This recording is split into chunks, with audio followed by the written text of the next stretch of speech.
ఆయన జెడ్పీటీసీగా మొదలు గెలవడానికి కారకులు ఎవరు? మాదిగలని చెప్పిండు. రెండోసారి ఎమ్మెల్సీ గెలవడానికి కారకులు ఎవరు? ఎంఆర్పిఎస్ నాయకులు. కృష్ణ మాదిగ ద్వారా రాజకీయ చైతన్యం పొందిన వాళ్ళే వాళ్ళ కాళ్ళు పట్టుకొని వీళ్ళ కాళ్ళు పట్టుకొని నన్ను ఎమ్మెల్సీ గెలిపించాలని చెప్పాడు. మూడోసారి కొడంగల్ నుంచి ఎమ్మెల్యే గెలవడానికి మాదిగల కారణం చెప్పాడు. నాలుగోసారి అతిపెద్ద పార్లమెంట్ నియోజకవర్గమైన మల్కాజ్గిరి నుంచి నేను గెలిచినంటే నా సొంత కులస్తులు నా ఎంబడి ఉన్నారో నాకు తెలియదు, కానీ మాదిగల నిండు మనసు ఆశీర్వదించడం వల్ల నేను గెలిచినని చెప్పాడు. ఇది అయిన మాట కదా. ఎంత అన్యాయం, ఎంత అవమానం ఇది! ఎంత అన్యాయం, ఎంత అవమానం ఇది! మాదిగ లేరా? కాంగ్రెస్ పార్టీ ఏ మొక్కం పెట్టుకొని మాదిగ పల్లెకొస్తుంది. కాంగ్రెస్ పార్టీ ఏ మొక్కం పెట్టి సభకు వచ్చిన ప్రధానమంత్రి గారు కృష్ణ ఈ జాతి కోసం జరుగుతున్న ఉద్యమాన్ని నా స్వార్థం కోసం పక్కదారి పట్టించాలని, నా జాతి బిడ్డల చదువులు ముందుకు సాగాలంటే, నా జాతి బిడ్డలు కొడుకు దక్కాలంటే, ఆర్థికంగా రాజకీయంగా నా జాతి ఎప్పటికీ ఎదగాలంటే వర్గీకరణ సాధించాలి. ఆ సాధించేంత వరకు ఈ పదవులు తీసుకోవాలనే పద్ధతిలోనే ఆ పదవులు పక్కబెట్టి మీ దగ్గరికి నేను వచ్చాను. అందువల్ల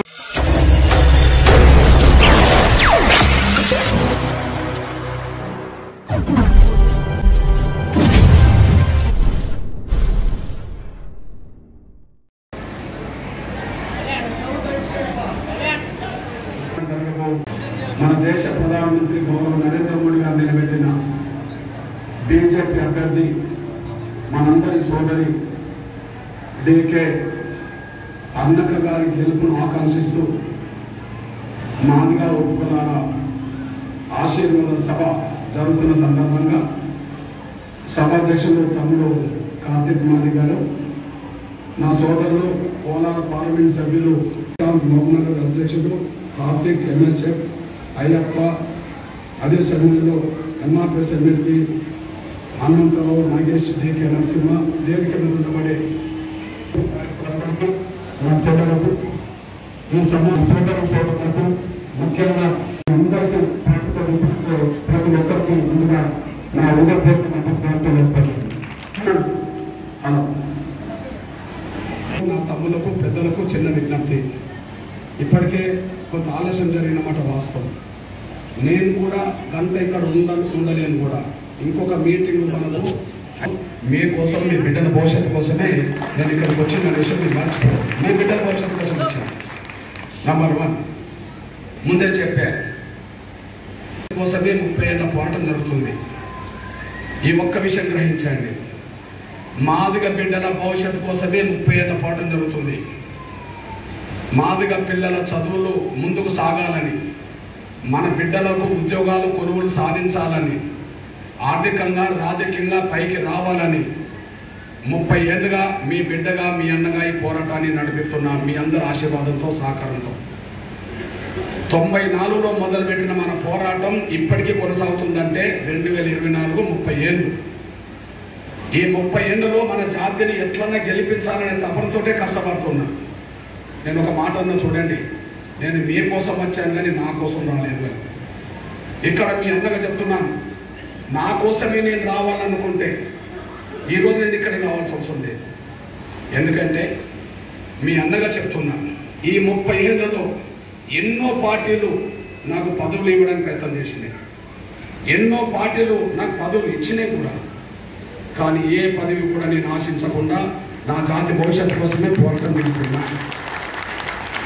ఎందుకు మీకు అర్థం కావాలంటే 30 ఏళ్ల పోరాటంలో 94 తర్వాత 98లోనే చంద్రబాబు నాయుడు గారు ముఖ్యమంత్రి ఉన్న కాలంలో నాకు పార్లమెంట్ వచ్చింది. 98లోనే చంద్రబాబు నాయుడు గారు నాకు పార్లమెంట్ వచ్చింది. ఇప్పుడు అక్కను ఎంపీ కదా. నేను చంద్రబాబు నాయుడు గారు, కృష్ణ నేను మాదిగలకు న్యాయం చేస్తా, నీకు ఎంపీ టికెట్ ఇస్తా కృష్ణ అని చెప్పి చంద్రబాబు నాయుడు గారు నాకు 98లో నాకు ఎంపీ టికెట్ ఇచ్చాడు. అంటే ఎన్నేళ్ల క్రితం, 26 ఏళ్ల క్రితం నాకు ఎంపీ టికెట్ ఇచ్చాడు. కానీ ఆ ఎంపీ టికెట్ నేను తీసుకోలే. మీలాంటి ఒక చెల్లకు, ఒక అక్కకు ఇప్పిస్తే 98లో ఒక చెల్లె ఎంపీ టికెట్ డాక్టర్ సుగుణ కుమారి. తర్వాత 99లో నాకు రాజ్యసభ ఇచ్చాడు. ఆ రాజ్యసభ నేను తీసుకోలే. 25 ఏళ్ల క్రితం అప్పుడు ఆకార సుదర్శనకు మాదిగనికి ఇప్పిస్తే రాజ్యసభ అందరూ అన్నారు చిన్న వయసులో వచ్చినాయి కదా, నువ్వు తీసుకోవచ్చు కదా అంటే నేను ఒక మాట అన్నాను, నేను నా జాతి కోసం ప్రకటిస్తున్నా. ఆ పదవి తీసుకుంటే నేను బాగుపడ్డా, నా కుటుంబం బాగుపడుతుంది, నా చుట్టుపక్కల అందరికంటే బాగుపడతారు. కానీ ఏ నాటికైనా ఎస్సీ వర్గీకరణ సాధిస్తే నా జాతి బాగుపడుతుంది, నా జాతి బిడ్డలు బాగుపడతారని చెప్పి ఆ పదవి నేను తీసుకోలేదు. ఏ నాటికైనా నా జాతి నా బిడ్డలు బాగుపడకంటే ఈ పోరాటంలో గెలవాలి. చదువుకు వెనుకబడ్డం, ఉద్యోగాలు వెనుకబడ్డం, ఆర్థికంగా రాజకీయంగా వెనుకబడ్డం కనుక నాలుగు బిడ్డల గెలిపే లక్ష్యంగా ఈ పోరాటాన్ని కొనసాగుతుందని చెప్పి ఆనాడు ప్రజలకు గౌరవం. ఇది రెండో విషయం తెలుస్తుంది. రాజశేఖర్ గారి పేరున్నారు, నేను రాజశేఖర్ గారి పేరున్నారు. నాకు రాజశేఖర్ గారు ఆయనతో కూడా నేను మీటింగ్లు పెట్టిన. రాజశేఖర్ గారి పేరు మీరు ఉన్నారు, ఆయన ముఖ్యమంత్రి కదా.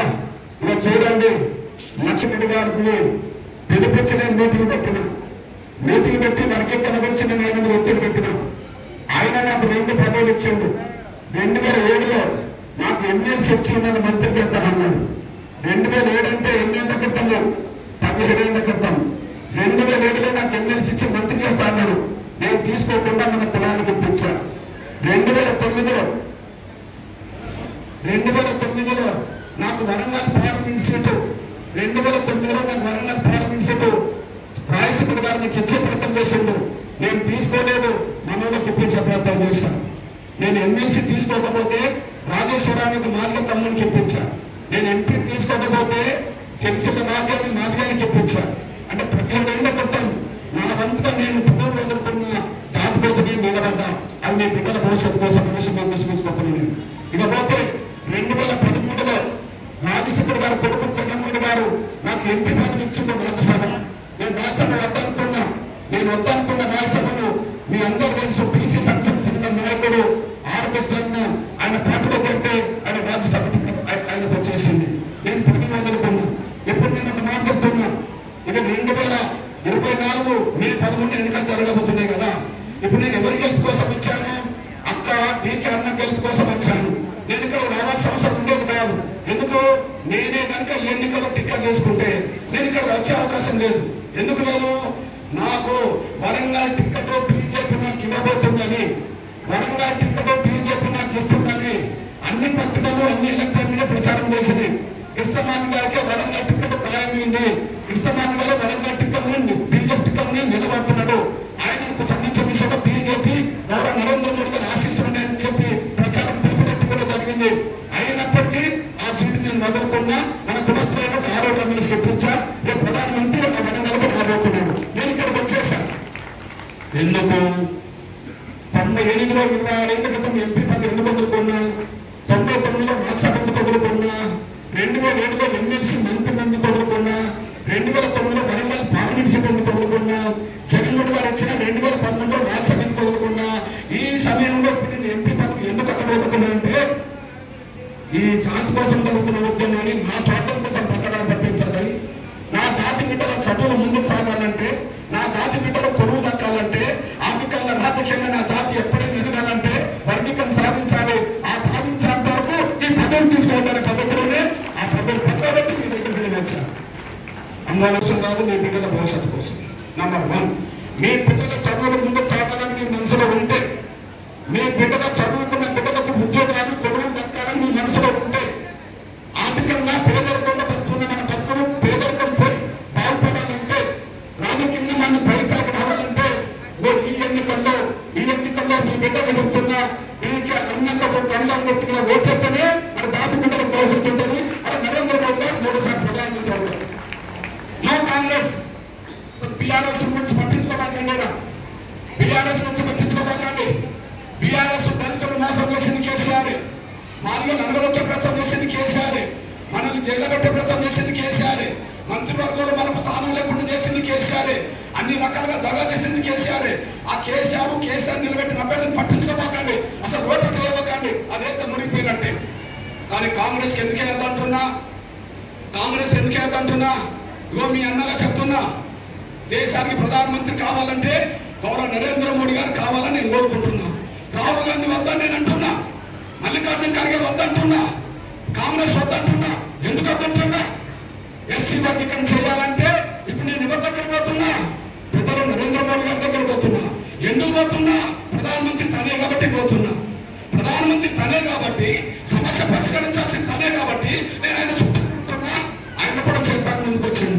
మరి గౌరవ నరేంద్ర మోడీ గారు ప్రధానమంత్రి కాకముందు నేను కాంగ్రెస్ ప్రభుత్వం దగ్గరికి వెళ్ళలేదా? నేను కాంగ్రెస్ దగ్గరికి వెళ్ళలేదా? మీ అన్నగా చెప్తున్నా, కాంగ్రెస్ దగ్గరికి వెళ్ళినప్పుడు ఇగో ఆనాడు ప్రధానమంత్రి మన్మోహన్ సింగ్ దగ్గరికి నేను వెళ్ళా. నేను వెళ్ళడమే కాదు, ఆ రోజు నాతో పాటు రాజశేఖర్ గారు, నాతో పాటు అప్పుడు పెద్ద ఎమ్మెల్యే, నాతో పాటు అన్నత గారు తండ్రి, వాళ్ళ తండ్రి గారు అందరం కలిసి ఆనాడు ప్రధానమంత్రి మన్మోహన్ సింగ్ గారిని కలిశాము. అంటే కాంగ్రెస్ ప్రభుత్వం కలిశాము, వాళ్ళకు న్యాయం చేయాలి. కాంగ్రెస్ ప్రభుత్వం కలిశాము, వాళ్ళకు న్యాయం చేయాలి. అంతేకాదు ఆ రోజుల్లో నేను ఒక్కసారి మన్మోహన్ సింగ్ గారు అంటే కాంగ్రెస్ ప్రభుత్వమే, నేను ఆయన దగ్గర పోయి కూర్చున్నా. అప్పుడు నా ఎమ్మటి డీకే అన్నగారు వచ్చి అక్కగా వచ్చింది. డీకే అన్నగారు తండ్రి గారు కూడా అప్పుడు ఎమ్మెల్యే, ఆయన కూడా వచ్చేసాడు. చాలా మంది వచ్చేసారు. కానీ ఆనాడు ప్రభుత్వమైన మన్మోహన్ సింగ్ గారు మనకు న్యాయం చేయలే. అయితే న్యాయం చేయకపోతే సోనియా గాంధీ గారి దగ్గరికి వెళ్ళా. సోనియా గాంధీ గారి దగ్గర 10 సార్లు కలిసా. వర్గీకరణ చేయమని అమ్మ కోరా. మా చదువుకున్న బిడ్డలకు వెనుకబడిపోతుండ్రు, మా చేయలేదు. సోనియా గాంధీ గారు కొడుకు ఎవరు? రాహుల్ గాంధీ గారు. ఇగో చూడండి, నేను రాహుల్ గాంధీ గారిని ఒక్కసారి కాదు 10 సార్లు కలిశాను. వాళ్ళ ఇంటికాడ కలిసా. ఇది చూడండి, గద్వాల. ఇది గద్వాలో 2018లో ఎన్నికలకు వచ్చినప్పుడు ఆయనను కలిసా. ఇది చూడండి రాహుల్ గాంధీ గారిని.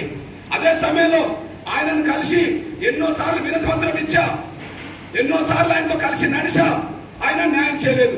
ఇప్పుడు మీ అన్నగా చెప్తున్నా, నేను పోరాటం 30 ఏళ్ళకి ఎందుకు నడుతున్నా? ఎస్సీ వర్గీకరణ కోసం.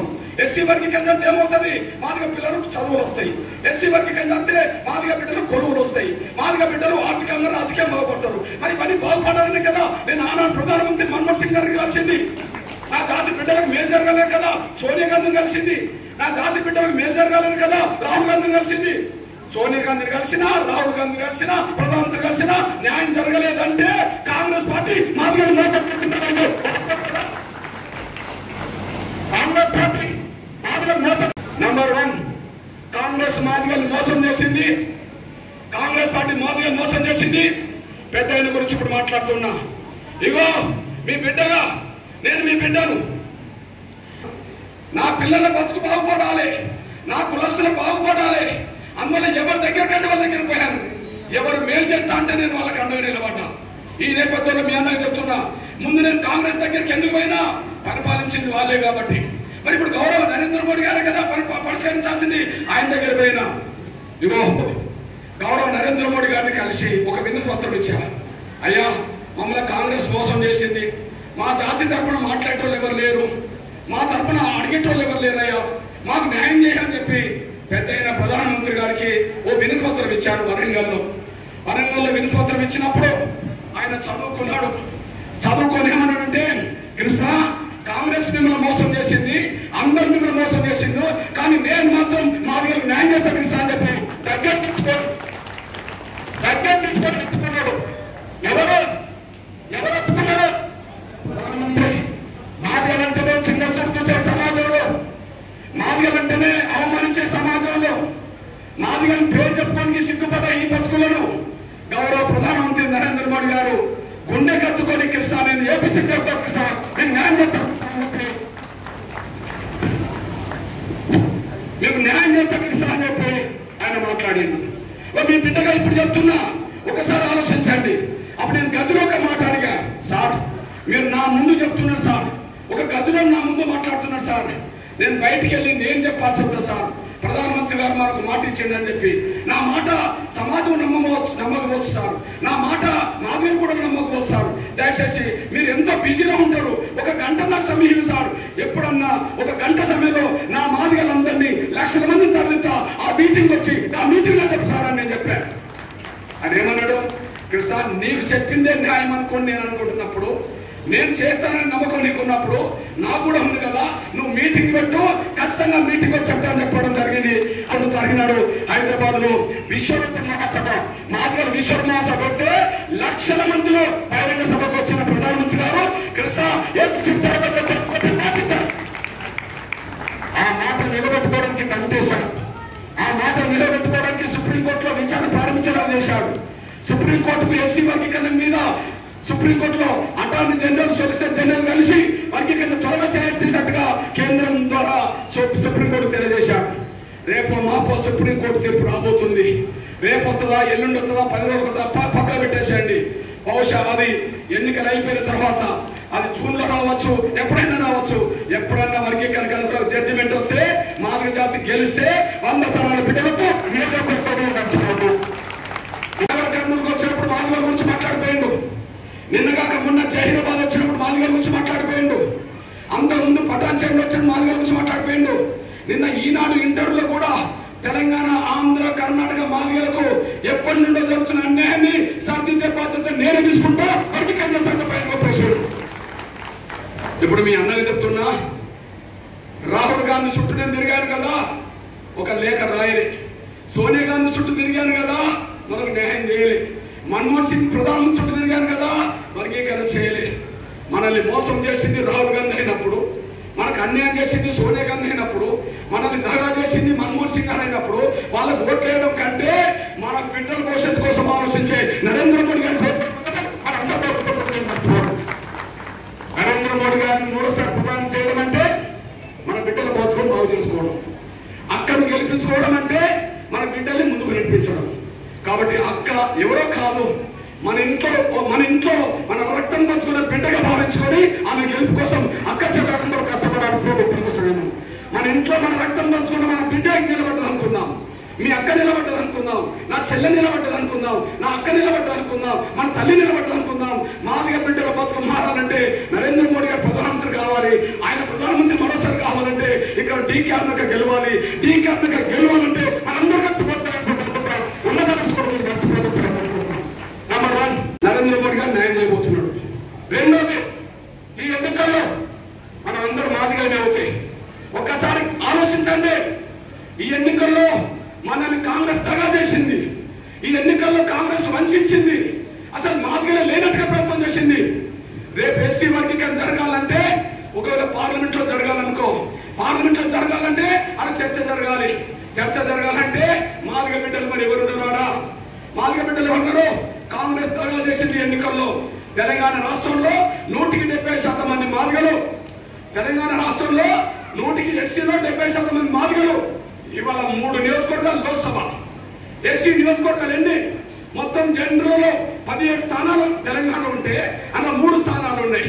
ఆ 3 స్థానాల్లో నాగర్ కర్నూలు, ఆ 3 స్థానాల్లో వరంగల్, ఆ 3 స్థానాల్లో పెద్దపల్లి మాదిగలకి ఇవ్వలే, మాలలకి ఇచ్చింది. నాగర్ కర్నూలు మాదిగలకి ఇవ్వలే, మాలలకి ఇచ్చింది. వరంగల్ మాదిగలకి ఇవ్వలే, వేరేళ్ళకి ఇచ్చేసింది. ఇప్పుడు మరి మాదిగలు లేరా తెలంగాణలో? మాదిగలు ఏమైండ్రు? ఇంత జనాభా ఉన్నది, అతిపెద్ద జనాభా గల కులం మనది. ఒక టికెట్ లేదు కాంగ్రెస్ పార్టీ ద్వారా. రేపు ఎవరు మాట్లాడాలి పార్లమెంట్ లో? కాంగ్రెస్ పార్టీ ఇంత ద్రోహం చేసింది, ఏనాడు ఇంత ద్రోహం జరగలే. కాంగ్రెస్ పార్టీ మొదటి నుంచి మాదిగలకు అన్యాయం చేస్తున్నమాట వాస్తవే, కానీ ఇంత ఘోరమైన అన్యాయం చేసింది. రేవంత్ రెడ్డి గారు ముఖ్యమంత్రిగా ఉండి, రేవంత్ రెడ్డి గారు పిసిసి అధ్యక్షుడు ఉండి మాదిగ జాతికి ఒక్క టికెట్ రాకుండా చేశాడు. వరంగల్లో మాదిగలకి ఇవ్వరు, నాగర్ కర్నూలులో మాదిగలకి ఇవ్వరు, పెద్దపల్లిలో మాదిగలకి ఇవ్వరు. ఇదే సమయంలో హైదరాబాద్, సికింద్రాబాద్ లో కంటోన్మెంట్ అసెంబ్లీ ఉప ఎన్నిక కూడా జరుగుతుంది. Reservation cantonment assembly SC reservation ఉప ఎన్నిక జరుగుతుంది. అక్కడన్నా మాదిగలకి ఇస్తారంటే అక్కడ మాదిగలకి ఇచ్చింది. ఎంత అన్యాయం, ఎంత అవమానం ఇది! ఎంత అన్యాయం, ఎంత అవమానం ఇది! మాదిగలు లేరా? కాంగ్రెస్ పార్టీ ఏ మొక్కం పెట్టుకొని మాదిగ పల్లెకి వస్తుంది? కాంగ్రెస్ పార్టీ ఏ మొక్కం పెట్టుకొని మాదిగలకు వస్తుంది? తెలంగాణ జిల్లా రాష్ట్రంలో అతిపెద్ద జనాభా గల మాదిగలకు 4 స్థానాలు ఎస్సీలకు పోటీ జరుగుతుంటే 4 స్థానాల్లో 3 రావాల్సిన మాదిగలకు 2 లేకుండా 1 లేకుండా 0లో పెట్టి ఏ ముఖం పెట్టుకొని మాదిగలు కొట్లాడుతారు? అందరూ కాంగ్రెస్ చూడండి, రేవంత్ రెడ్డి నైజం చూడండి. కాంగ్రెస్ చూడండి, రేవంత్ రెడ్డి నైజం చూడండి. రేవంత్ రెడ్డి పక్క చీటర్, రేవంత్ రెడ్డి పక్క చీటర్. ఎట్లానే అంటున్నా, ఆయన ఎదుగుదల కారకుడు ఎవరో? మాదిగలం. ఆయన జడ్పీటీసీ గెలిచినప్పుడు మాదిగల కారణం, ఆయన ఎమ్మెల్సీ గెలిచినప్పుడు మాదిగల కారణం, ఆయన ఎమ్మెల్యే గెలిచినప్పుడు మాదిగల కారణం, ఆయన ఎంపీగా గెలిచినప్పుడు మాదిగల కారణం. ఆయన ముఖ్యమంత్రి అయి మాదిగలు తెచ్చి పెడతాడు. ఇంటరా రేవంత్ రెడ్డి ఏం మాట్లాడినో వినండి.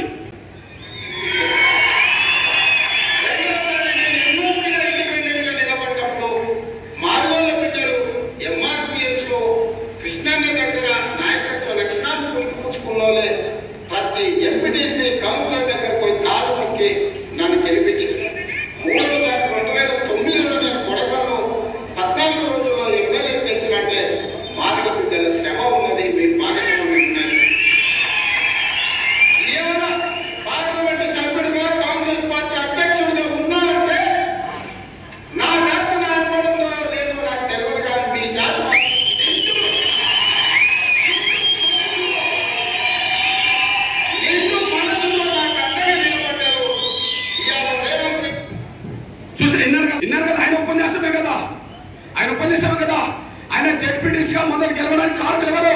మాదిగలని చెప్పిండు. రెండోసారి ఎమ్మెల్సీ గెలవడానికి కారకులు ఎవరు? ఎంఆర్పిఎస్ నాయకులు. కృష్ణ మాదిగ ద్వారా రాజకీయ చైతన్యం పొందిన వాళ్ళే వాళ్ళ కాళ్ళు పట్టుకొని వీళ్ళ కాళ్ళు పట్టుకొని నన్ను ఎమ్మెల్సీ గెలిపించని చెప్పాడు.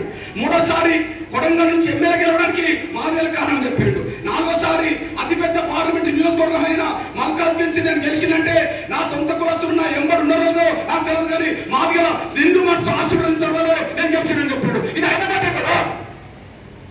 మరి ఆయన మాట అంత గొప్పగా మాట్లాడి ఆయన సొంత జిల్లాలో మహబూబ్ నగర్, ఉమ్మడి జిల్లాలో నాగర్ కర్నూలు పరిధిలో ఆయన సొంత ఊరున్నది, ఓటున్నది. ఆ నియోజకవర్గంలో 180% మంది మాదిగలు ఉన్నారు. ఎందుకు మాదిగలకు టికెట్ రాలి? ఎందుకు మాదిగలకు టికెట్ రాలి? ఆయన ఇప్పించుకోదలుచుకుంటే 7 రెట్లకి ఇప్పించుకున్నాడు. ఆయన ఇప్పించుకోదలుచుకుంటే 7 రెట్లకి ఇప్పిస్తున్నాడు. మహబూబ్ నగర్ ఎంపీగా పోటీ చేస్తున్నా, మహబూబ్ నగర్ ఎంపీగా పోటీ చేస్తున్నా వంశీధర్ రెడ్డి కాదా? చేవెళ్ళ రెడ్డి కాదా? మల్కాజ్గిరి రెడ్డి కాదా? నల్గొండ రెడ్డి కాదా? భువనగిరి రెడ్డి కాదా? ఖమ్మం రెడ్డి కాదా? నిజామాబాద్ రెడ్డి కాదా? ఇంతమంది రెట్లకు వచ్చిందో ఒక మాదిగ టికెట్ రాదు. ఒక మాదిగకు ఆయన సొంత జిల్లా టికెట్ రాదు, తెలంగాణలో ఎక్కడ టికెట్ రాదు. తన కులస్తులకు మాత్రం 7 మాత్రం తెచ్చుకోగలిగాడు. అంటే రేవంత్ రెడ్డి మనకెంత ద్రోహం చేసి ఉండో మీరు అర్థం చేసుకోండి. ఇకపోతే బీజేపీ గురించి మాట్లాడుకుందాం. మోసం చేసింది కాంగ్రెస్. ఎస్సీ వర్గీకరణ విషయంలో న్యాయం చేయబోయేది మోడీ. ఇది స్పష్టం. మరి రాజకీయంగా 4 సీట్ల రిజర్వేషన్ ఉంటే బెల్లంపల్లి, పెద్దపల్లి, వరంగల్, నాగర్ కర్నూలు కంటోన్మెంట్ మొత్తం మాదికి ఇచ్చింది, ఒక్కటి మాదికి ఇవ్వలేదు. కానీ బీజేపీ నేను 4లో 3 అడిగా. 4లో మనకి ఎంత రావాలి? న్యాయంగా 3 రావాలి. ఆ 3టికి 3 కోరిన వెంటనే మాదికి ఇచ్చింది. నాగర్ కర్నూలు ఎంపీ మన బిడ్డ మాదిగే కదా, నాగర్ కర్నూలు ఎంపీ మన బిడ్డ మాదిగే కదా, వరంగల్ రమేష్ మాదిగే కదా, డాక్టర్ వంశీగా మాదిగే కదా, 4లో 3 ఇచ్చింది కదా. అదే పెద్దపల్లిలో ఇంకొక నేతకాని బిడ్డకు టికెట్ ఇవ్వని నేనే పోతే ఒక నేతకాని బిడ్డకు టికెట్ ఇచ్చాను. ఇప్పుడు డైరెక్ట్ మనకి ఇచ్చింది, ఇంకోటి మనం చెప్పిన వాళ్ళకి ఇచ్చేసింది. ఇప్పుడు మీరు చెప్పండి, 4లో 1 మంది కాంగ్రెస్, 4లో 3 మనకిచ్చి నేను చెప్పిన వాళ్ళకి ఇచ్చింది బీజేపీ. అంటే ఎవరికి పలుకుబడి ఎక్కడ ఉన్నదంటే మాదిగ బిడ్డల భవిష్యత్తు గురించి రాజకీయంగా ఆలోచించి పైకి తీసుకొచ్చింది బీజేపీ.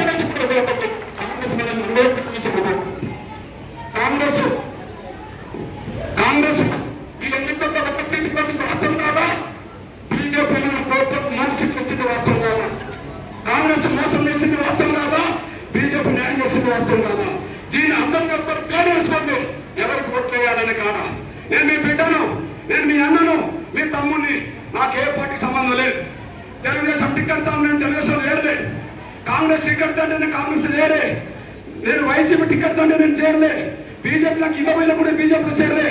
కానీ నా మాదిగ జాతి బిడ్డల భవిష్యత్తు కోసం మాత్రం నరేంద్ర మోడీ గారికి అండగా నిలబడాలి, బీజేపీతో ఒక్కదాన్ని అండగా తెప్పించాలి. అట్లాంటి ఆడపడుచులు పట్టుకొని రేవంత్ రెడ్డి గారు ఎంత అవమానకరంగా మాట్లాడిండో. మొన్న ఉపన్యాసంలో రేవంత్ రెడ్డి గారు ఒక ఆడపడుచులు ఎంత మాట్లాడిండో. అదో రేవంత్ రెడ్డి లాంటి వాళ్ళు ఆడబిడ్డలను ఆహ్వానిస్తుంటే అక్కడ నరేంద్ర మోడీ గారు ఆడబిడ్డలు గౌరవించడంటే ఈ కారణం చెప్పడం మీరు మాట్లాడదు. కాంగ్రెస్ మహిళల్ని అవమానించినట్టు బీజేపీ నాయకులు గౌరవించబోతున్నట్టు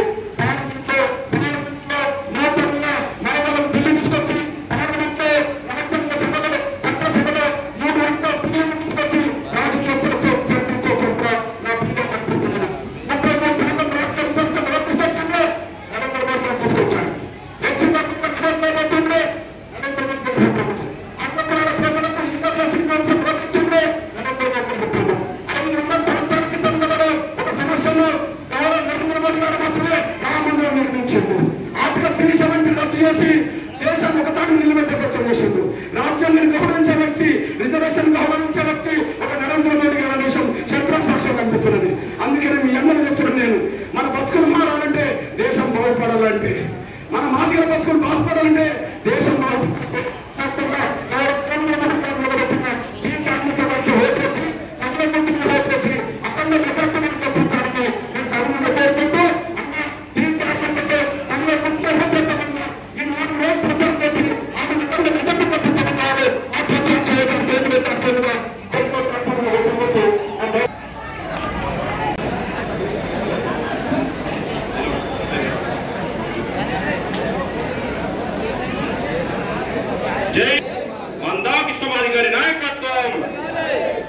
వర్ధిల్లాలి గౌరవ శ్రీ మందా కృష్ణమాది గారి నాయకత్వం. Like, share, subscribe.